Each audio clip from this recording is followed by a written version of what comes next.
Hello everyone. Today we are going to discuss our next point in the our chapter which I have started in last lecture. In this chapter we have discussed why there is need of high voltage transmission. High voltage transmission ची need काय आहे ते आपण last लेक्चरमध्ये बघितलेलं आहे. तर today's point is HVDC आणि extra high voltage AC. HVDC and EHVACचं ट्रान्समिशनचं कंपॅरिझन आपण बघणार आहे. तर फर्स्ट पॉईंट HVDC आणि HVACचा each of the two has advantages and disadvantages. आपण लास्ट लेक्चरमध्ये HVDCचे आणि EHVACचे ॲडव्हान्टेजेस आणि डिसॲडव्हान्टेजेस पाहिलेले आहेत. तर कोणती सिस्टीम असू दे त्याचे काही ड्रॉबॅक्स असतात किंवा त्याचे प्लस पॉईंटसुद्धा असतात. But both systems are equally important in electrical system. तरीही but still there is means particular सिस्टमचा इम्पॉर्टन्स त्या सिस्टमचा इम्पॉर्टन्स इलेक्ट्रिकल सिस्टममध्ये असतो. There are so many HVDC and EHVAC system working in the world and so in our country also. खूप प्रमाणात HVDC आणि EHVAC lines ज्या आहेत त्या इंडियामध्ये आणि वर्ल्डमध्ये आपल्या कंट्रीजमध्ये सुद्धा ज्या आहेत त्या इन्स्टॉल केलेल्या आहेत. तर HVDCचा आणि HVAC चा जो कंपॅरिझनचा फर्स्ट जो पॉईंट आहे तो नंबर ऑफ कंडक्टर्स रिक्वायरमेंट. तर HVDCमध्ये as the supply is DC, we know DC supply it requires only two conductors. Two conductors are required. And for EHVAC extra high voltage AC system, three conductors are required, that is R, Y and B. Basic points आहेत की extra high voltage AC मध्ये 3 phases RY B आणि HVDCमध्ये 2च conductor आपण use केलेले आहेत. नंतर next point comparison. तर for double सर्किटसाठी 2 conductors and ground is used as a return path. HVDCमध्ये डबल सर्किट असेल. डबल सर्किट म्हणजेच काय, तर आपला ट्रान्समिशनचा टॉवर आहे. तर ह्या साईडकडून पण ट्रान्समिशन लाईन कॅरी केल्या जातात आणि ह्या साईडपासून पण ट्रान्समिशन लाईन ह्या ट्रान्सफर केल्या जातात. तर this is called as double circuit because एकच टॉवर आहे पण त्याच्या दोन्ही एंडपासून ट्रान्समिशन लाईन घेतलेल्या आहेत. This is called as the double circuit. And HVDC सिस्टममध्ये 2 conductors and ground is used as a return path. DC सिस्टममध्ये 2 कंडक्टर्स आपण यूज करतो आणि ground as a return path म्हणून कन्सिडर केला जातो. देन इन EHVACमध्ये डबल सर्किटसाठी काय होणार, already we use 3 phases for 3 phase circuit.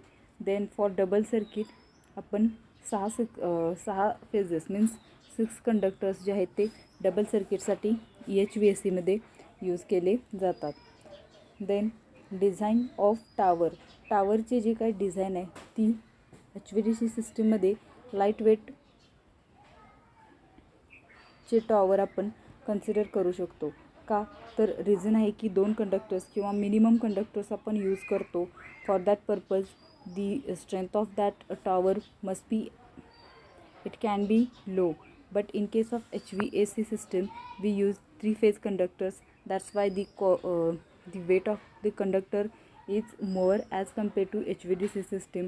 That's why we prefer heavy tower in HVAC system. Our next comparison point is intermediate substation. There is no need of intermediate substation in case of DC system. तर AC सिस्टममध्ये प्रत्येक means इच 250 kilometre नंतर there is requirement of substation for the performance of transmission लाईनचा performance increase करण्यासाठी प्रत्येक 250 kilometre नंतर आपल्याला substation जे आहेत ते प्लेस करावे लागतात. But there is no need of intermediate सबस्टेशनची गरज नाही आहे इन केस ऑफ HVDC सिस्टममध्ये. Then capital cost of substation. Capital cost जी आहे सबस्टेशनची जे HVDCमध्ये लागणारे जे सबस्टेशनचे जे कंपोनंट्स आहेत त्यांची कॉस्ट मोअर असते as compare to HVAC. Then in case of HVAC the cost of substation is less, and in case of HVDC cost of substation is more. Transmission line cost per kilometer for long distance. Transmission लाईनची cost जी आहे ती HVDC सिस्टममध्ये less असते, and for HVAC the cost of transmission line is more. Then next आपण कंपॅरिझनचे points बघूया. Ground return. आपण HVDC सिस्टममध्ये ग्राउंड रिटर्न जो आहे तो पॉसिबल आहे, and in case of HVAC ground return is not possible. Then frequency is absent असते. Frequency is absent in HVDC. HVACमध्ये प्रेझेंट असते. स्किन इफेक्ट जो आहे तो HVDCमध्ये ॲबसेंट असतो. HVACमध्ये प्रेझेंट असतो. बिकॉज स्किन इफेक्टमध्येच आपण काय डिस्कस केलं आहे तर ACची tendency to concentrate near the surface of कंडक्टरच्या सरफेसच्या भोवती चार्जेस ॲक्युमुलेट होतात. This effect is called as the skin effect which is not present in HVDC. Because HVDCमध्ये DCचं जे व्होल्टेज आहे त्याचं इक्वली युनिफॉर्म डिस्ट्रीब्युशन होतं चार्जेसचं. That's why skin effect is not present in HVDC system. Again next parameter of comparison is proximity effect. तर HVDC सिस्टममध्ये proximity effect जो आहे तो सुद्धा नसतो. It is absent. Proximity effect is absent in case of HVDC. Then HVACमध्ये जो काही प्रॉक्झिमिटीचा इफेक्ट आहे तो प्रेझेंट असतो. प्रॉक्झिमिटी इफेक्ट आपण डिस्कस केलेला. प्रॉक्झिमिटी इफेक्ट पॉवर सिस्टममध्ये जो आहे तो दोन कंडक्टर्स आहेत आणि या कंडक्टर्समधून फ्लो होणाऱ्या फ्लक्सेस ह्या कंडक्टरचं जे काही करंटचं डिस्ट्रीब्युशन आहे त्याला डिस्टर्ब करतात. This effect is called as the proximity effect which is not present in DC, but proximity effect is present in case of HVAC system. Okay, our next comparison point is Ferranti effect. Ferranti effect also not present in absent. Ferranti effect present नसतो आणि HVAC मध्ये Ferranti effect जो आहे तो present असतो. तर फेरंटी effect म्हणजेच काय तर लाईन जर ट्रान्समिशन लाईन जेव्हा if we consider this transmission line is lightly loaded और open circuited at the receiving end, that time the receiving end voltage becomes more than the sending end voltage. When receiving end voltage is greater than sending end voltage, that time the Ferranti effect is occur, and this Ferranti effect is not present in case of DC system, but Ferranti effect is present in case of extra high voltage AC transmission. Then corona losses.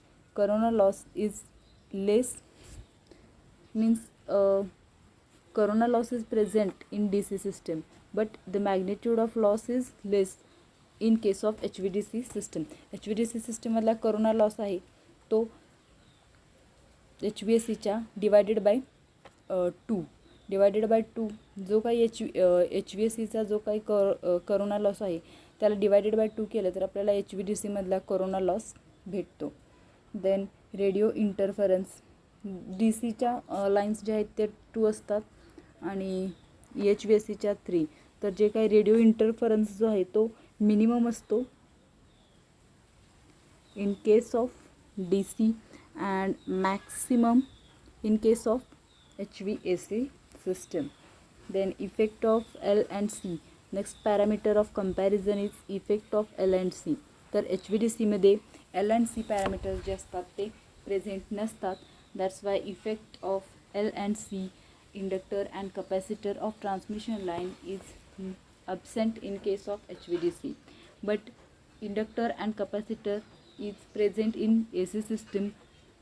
That's why in case of EHVAC, the present of the effect of capacitor and inductor is present. Value of resistance जी आहे ती HVDC मध्ये लेस असते आणि जी काही AC system आहे तिथं जास्त असते.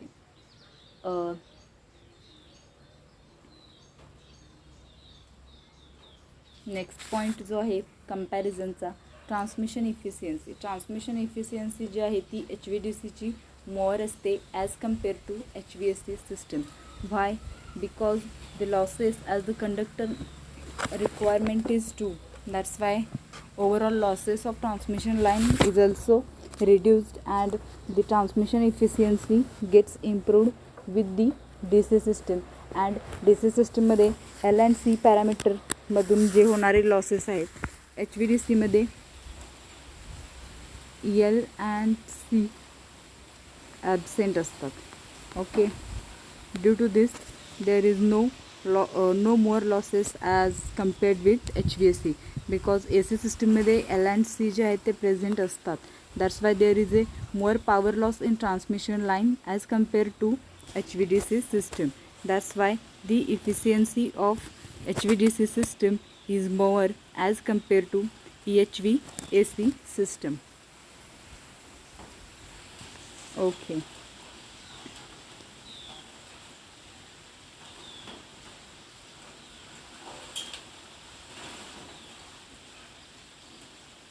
Our next comparison parameter is voltage drop in transmission line.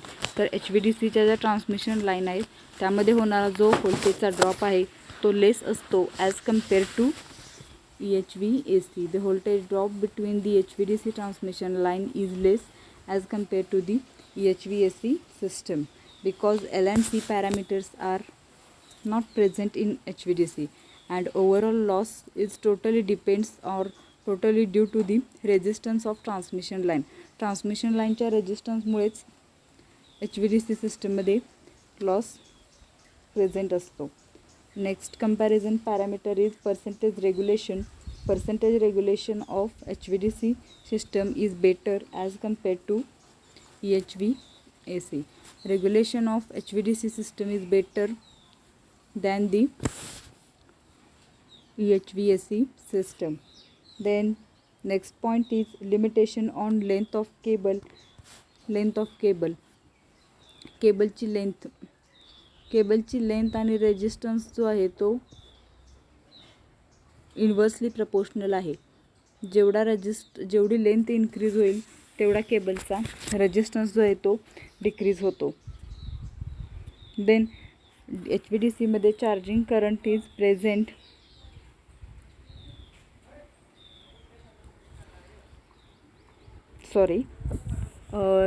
HVDC सिस्टममध्ये charging current is not present. Due to this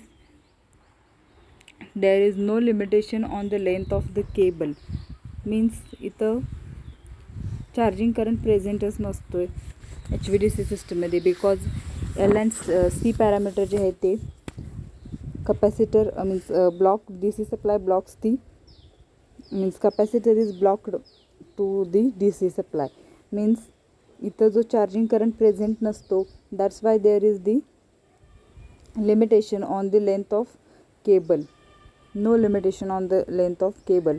but in case of EHVAC the charging current is present. That's why the length of the cable is affected by the charging current. Resistance of cable is inversely proportional to length of that cable. Then next point of comparison is string efficiency. String efficiency of HVDC system is 100% and EHVAC ची string efficiency जी आहे that is somewhat less than 100%. Next point is maintenance cost of substation. HVDC मध्ये जे काही आपण equipments install केलेले आहेत त्यांची जी कॉस्ट आहे is more as compare to EHVAC. Cost जी आहे ती इक्विपमेंटची जास्त आहे HVDCची ॲज HVDCची as compared to EHV-ACG. That's why there is maintenance cost of substation is also more in case of HVDC, but EHV-AC मध्ये maintenance of substation is less. Then reliability and availability. One bipolar line is sufficient in case of HVDC. आपण next पॉईंटमध्ये HVDCच्या links means HVDCचे links आपण बघणार आहेत. तर one bipolar link is sufficient for HVDC transmission and AC double circuits are necessary in case of EHV-AC. Double circuitry आपल्याला AC मध्ये लागते आणि one bipolar line is sufficient in case of HVDC. Control system जी आहे ती DCची difficult आणि costly असते, बट EHV-ACची कंट्रोल सिस्टम जी आपण यूज करणार आहे simpler and cheaper. Power handling capacity of HVDC system has no limit, and there is a limit on the power handling capacity due to inductance and power angle. Voltage control for long easier as L and C are not effective. Voltage control in case of HVDC मध्ये voltage control easy असतं because L and C effective नाही. L and inductance आणि कपॅसिटन्सचा effect ही तर आपण negligible करतो. That's why voltage control is easily possible. But in case of HVAC voltage control problem is there. Stability limit, no limit due to absence of inductance and power angle. Stability limit जे आहे ते HVDC सिस्टममध्ये नसतं because there is no presence of inductance. EHV-AC limits due to inductance and power angle. Power flow control. Power can be quickly controlled. Power flow control जर करायचं असेल तर HVDC मध्ये क्विकली होतो, but in case of HVAC power control is not easily possible. Power transfer ability. Power transfer ability of HVDC system is high, but power transfer capability of HVAC system is lower. High capacity HVDCची असते आणि EHV-ACची capacity जी आहे ती power transfer capability lower असते. Transient performance of DC system is excellent and transient performance of extra high voltage AC system is poor. Back to back conversion जे आहे ते HVDC सिस्टममध्ये पॉसिबल आहे, but back to back conversion हे EHV-AC मध्ये not possible. Short circuit current level जी आहे ती HVDC सिस्टममध्ये होणारा जो शॉर्ट सर्किट आहे त्या करंटची मॅग्निट्यूड जी असते ती लेस असते as compare to the EHV-AC system. तर शॉर्ट सर्किटमुळे प्रोड्यूस होणारा जो काही शॉर्ट सर्किटचा करंट आहे तो लेस असतो in case of HVDC as compare to the EHV-AC. Then next point is कंपॅरिझनचा नेक्स्ट पॉईंट जो आहे रिलायबल सर्किट ब्रेकर HVDC सिस्टममध्ये रिलायबल म्हणजे नसतात बिकॉज त्यांची रेटिंग जी असते ती हाय असते as compare to extra high voltage AC transmission. Next point is fault level जी आहे ती कॉन्स्टंट असते and in case of EHV-AC जी आहे ती व्हेरिएबल असते. Frequency conversion is possible in case of DC and EHV-AC मध्ये फ्रिक्वेन्सी कन्वर्जन पॉसिबल नसतं. Cascade tripping of circuit which is avoided in case of HVDC system and EHV-AC मध्ये cascade of tripping circuit केलं जातं. Spinning reserve is reduced in case of HVDC system and spinning reserve not much reduced in case of extra high voltage AC system. Frequency of fault. जी fault होण्याची जी काही frequency आहे HVDC सिस्टममध्ये कमी असते as compare to extra high voltage A C. HVAC-पेक्षा HVDCमध्ये फॉल्ट होण्याचे चान्सेस जे आहेत ते AC सिस्टममध्ये जास्त असतात as compare to HVDC system. The comparison indicates that three-phase AC system is superior than HVDC system for generation, transmission, distribution and utilization of electric power, and hence AC system is universally adopted. आता आपण हे कंपॅरिझनचे points बघितले तर त्यामध्ये असं दिसून येते की हाय व्होल्टेज ACचे जास्त ॲडव्हान्टेजेस आहेत as compare to HVDC system. That's why we prefer AC system in all over India. At the same, we can say HVDC transmission is an alternative to HVAC transmission in some of the applications. Means extra high voltage ACचे जरी advantages असले तरी extra high means तरी HVDC transmission आपण as a alternative म्हणून use करतो. Long distance high power transmission by overhead line. जास्त distance ट्रान्समिशनचं डिस्टन्स जास्त असेल तर त्यावेळेला आपण HVDC सिस्टम यूज करतो. अंडर वॉटर ट्रान्समिशनमध्ये पण करतो. Then transmission by underground cables through आपल्याला ट्रान्समिशन करायचं असेल तर HVDC ट्रान्समिशन आपण अल्टरनेटिव्ह म्हणून यूज करू शकतो. Back to back HVDC coupling stations, frequency conversion and hence HVDC is preferred. Okay, आपण आता HVDC आणि HVACचे कंपॅरिझन पॉईंट्स बघितलेले आहेत.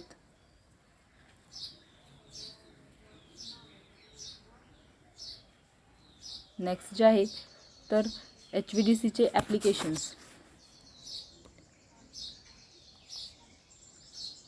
Applications of HVDC system. HVDC system is better, but applications of HVDC system कुठे कुठे आपण यूज करतो तर long distance high power transmission.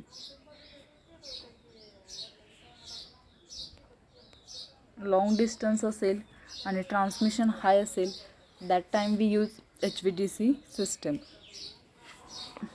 Second application is underwater transmission. जर आपल्याला अंडर वॉटर ट्रान्समिशन करायचं असेल that time we use HVDC system. Then third application is underground transmission. Underground transmission करण्यासाठी सुद्धा आपण HVDC सिस्टम यूज करत असतो. Then DC link in parallel with AC link. DC link parallel with AC link असंही आपण use करतो. HVDC back to back system.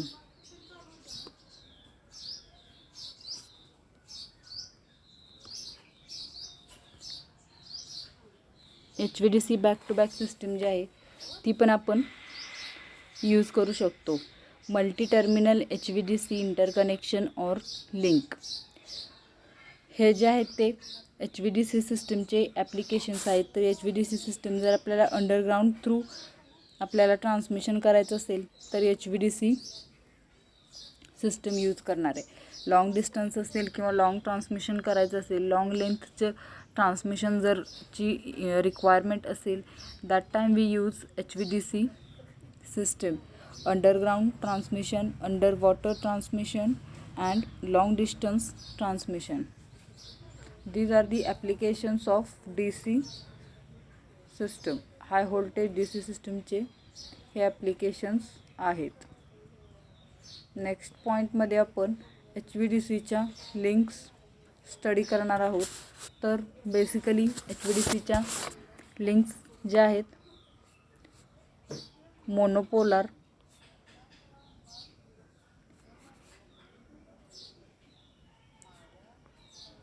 Bipolar आणि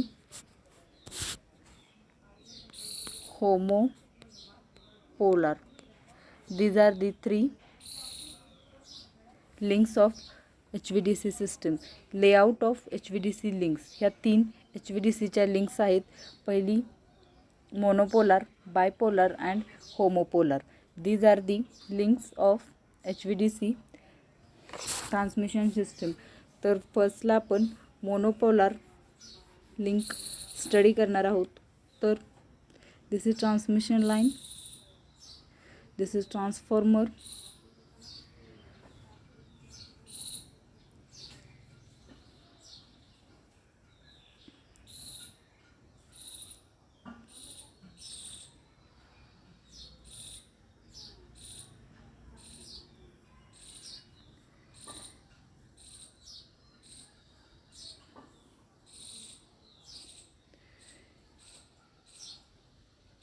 AC.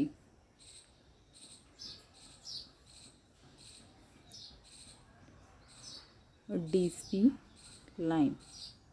Okay. तर ही जी आहे ती HVDC मोनोपोलारची लिंक आहे. तर ट्रान्सफॉर्मर आहे, हा जो आहे तो रेक्टिफायर आहे. AC टू DC कन्वर्जन करून DC सप्लाय या लिंक थ्रू प्रोव्हाइड केला जातो. नंतर हा जो आहे तो इन्व्हर्टर आहे. इन्व्हर्टर DCचं AC मध्ये कन्वर्जन करून AC मध्ये अगेन सप्लाय कन्वर्ट करतो. This is the transformer which is used to increase the voltage level. To reduce corona effect and radio interference, line usually operates with negative polarity with respect to ground. Monopolar लिंकची diagram आहे. तर यामध्ये दिसतंय तर corona effect reduce करण्यासाठी ground जे आहे, corona effect आणि रेडिओ इंटरफरन्स जे आहे ते रिड्यूस करण्यासाठी ती HVDCची जी लाईन आहे ती operates with negative polarity with respect to ground. It has only one conductor and return path is provided to earth. Monopolar लिंक्समध्ये फक्त एकच लाईन किंवा एकच कंडक्टर प्रोव्हाइड केलेला असतो आणि ग्राउंड जो आहे तो ॲज अ रिटर्न पाथ म्हणून मोनोपोलार लिंक्समध्ये कन्सिडर केला जातो. As there is only one conductor it is called as monopolar. Only one conductor, एकच कंडक्टर आहे, that's why it is called as monopolar. This is the only one conductor and ground return path is provided through ground wire. Okay. Monopolar HVDC line has only one rating equal to half of corresponding bipolar line rating. Hence, it is uneconomical. मोनोपोलारची जी लिंक आहे त्याचे ratings जे आहेत ते HVDCची line आणि करस्पॉन्डिंगची बायपोलर लाईनची जी रेटिंग आहे दॅट इज इक्वल असते. Due to this system is economical. Next is bipolar link. Bipolar लिंकमध्ये काय आहे, सर्किटरी डायग्राममध्ये मोनोपोलारमध्ये एकच कंडक्टर यूज केला जातो. बायपोलरमध्ये दोन कंडक्टर्स प्रेझेंट असतात. हा एक कंडक्टर, हा एक conductor. This is the two conductors. Due to this system is called as bipolar link. One positive conductor and second is negative conductor. This is the positive and this is the negative conductor. This type is most widely used DC link for overhead long distance HVDC transmission system. Basically HVDC transmission system मध्ये bipolar systemच mostly prefer केली जाते. It is also suitable for back to back HVDC system. bipolar ची system जी आहे ती back to back सिस्टम्ससाठी सुद्धा use केली जाते. यामध्ये दोन converters which are used of equal voltage rating and connected in series at each end of the DC line. दोन कन्व्हर्टर्स कनेक्ट केलेले आहेत at each end of transmission line. As shown in figure, neutral points junction between the converters. This is the junction between two converters. This is the neutral points are grounded or earth at one or both ends. हे जे काही न्यूट्रलचे ends आहेत, neutral points आहेत, ते ground केलेले आहेत दोन्ही कन्व्हर्टरचे. If both neutrals are grounded then two poles operate independently. जर हे दोन्ही पण पोल्स आपण जर ग्राउंड केले तर प्रत्येक जो पोल आहे तो इंडिपेंडेंटली वर्क करतो. Okay, this is the bipolar link of HVDC. When current in the two conductors are equal, then ground current is zero. जेव्हा दोन कंडक्टर्समधला करंट जो आहे तो इक्वल असेल, दॅट टाईम ग्राउंडमधला करंट जो आहे तो झिरो बनतो. Rated voltage of bipolar link is expressed as 500 volt. Bipolar लिंकचं रेटेड व्होल्टेज जे आहे ते 500 व्होल्ट प्लस और मायनस 500 व्होल्ट हे जे आहे ती बायपोलर लिंकची रेटिंग आहे. The recent HVDC cable schemes are bipolar. आता आपण ज्या यूजमध्ये HVDCच्या लिंक्स आहेत त्या स्कीम्समध्ये बायपोलर लिंक्सच यूज केलेली आहे आणि रेटिंग जी आहे ती प्लस और minus 500.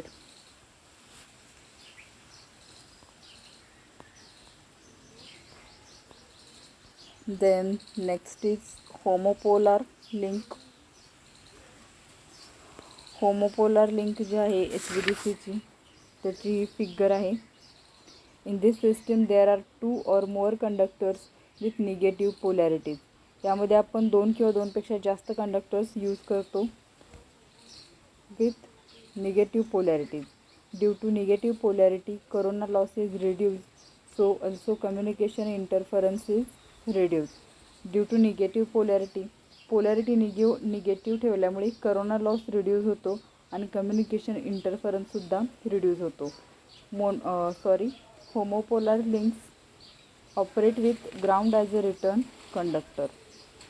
Ground as a return conductor return path म्हणून कन्सिडर केला जातो. This is the ground.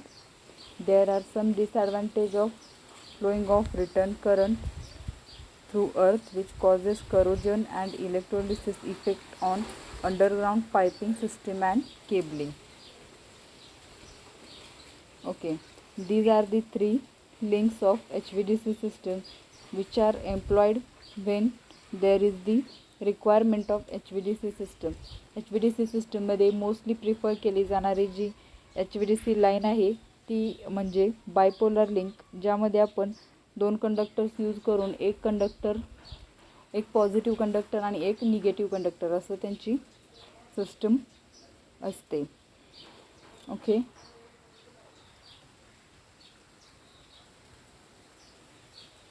Then HVDC line in Maharashtra state.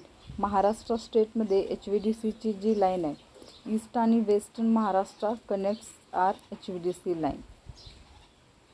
HVDC east आणि वेस्ट पूर्व आणि पश्चिम महाराष्ट्र हा जो आहे तो HVDC लिंकने कनेक्ट केलेला आहे. MSCB has constructed Chandrapur to Padghe HVDC line in 1999 of 1500 megawatt capacity. Length of line is 752 km and line voltage is 500 kV. Power is 1500 megawatt. Means Chandrapur to Padge. This is the HVDC line in Maharashtra.